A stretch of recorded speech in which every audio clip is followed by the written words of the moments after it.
आज शर्मा जी बहुत खुश हैं। आज उनकी छोटी बेटी राशि की शादी जो खुशी खुशी संपन्न हुई, लेकिन इस खुशी की एक नहीं बहुत सारी वजह थी। अपनी बड़ी बेटी रेनू की शादी में उन्होंने कम से कम 15 लाख रुपए लगाए थे। क्या क्या नहीं किया था।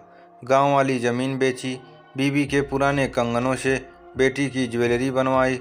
राशन वाले का हिसाब तो उन्होंने सालों में चुकाया, पर नतीजा रेनू आज भी एक एक पैसे के लिए कितनी तरसी है। अपने कपड़े तक भी उसने सालों तक नहीं लिए, बस जो तीज त्योहार पर मायके से आए वही पहनती रही। पर कहीं न कहीं उसका आत्मसम्मान उसे इसकी गवाही नहीं दे रहा था। कब तक वो अपने माँ बाप की ही जिम्मेदारी बनी रहती।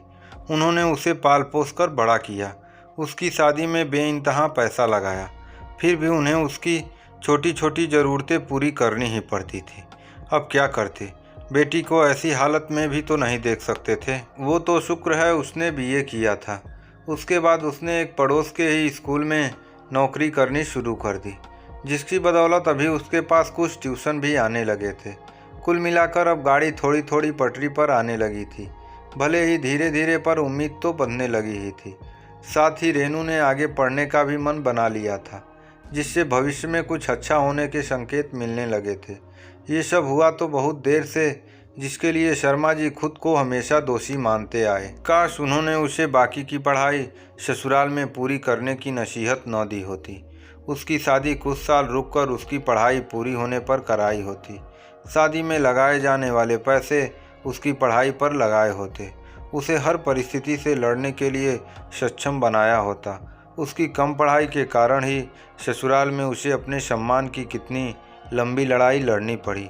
दहेज का सारा सामान ज्यों का त्यों उन लोगों ने अपनी बेटी को दे दिया, और रेनू एक एक चीज़ के लिए तंग हालत में जीती रही।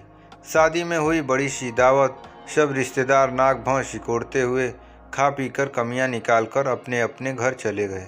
कुछ बचा रह गया था तो रेनू की अपनी अस्तित्व की लड़ाई, या फिर शर्मा जी का कर्ज। इसी गलती से सबक लेते हुए शर्मा जी ने अपनी छोटी बेटी राशि की पढ़ाई में कोई कसर नहीं रखी।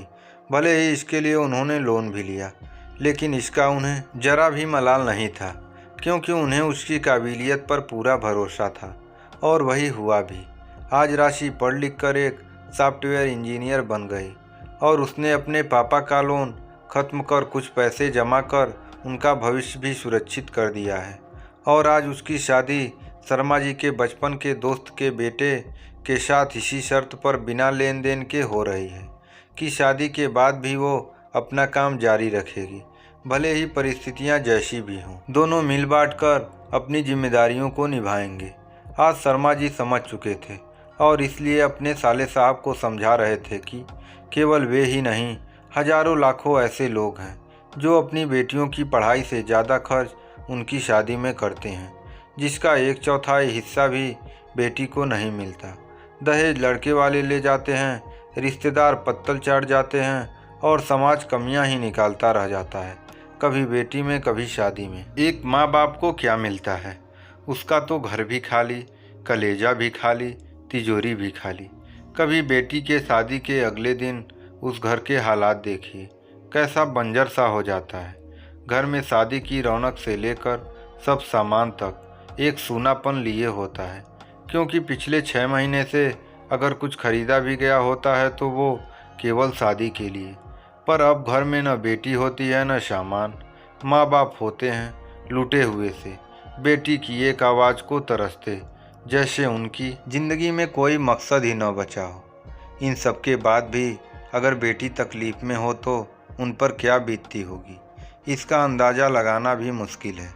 इसलिए जैसे शादी तय करते वक्त कुंडली मिलान के समय कहते हैं न कि बाकी तो इसकी किस्मत, बस ये बात बेटी को काबिल बनाने के बाद कहिए उसकी किस्मत। क्योंकि पढ़ी लिखी बेटी जब बहू बनेगी तो बाहर छोड़िए, ससुराल वाले भी उसे सम्मान की नज़र से देखेंगे, वरना तो वो एक काम वाली के अलावा कुछ और नहीं रह जाएगी। इसलिए अपनी बेटी को पहले पढ़ा लिखा कर काबिल बनाएं, बाद में शादी की सोचें।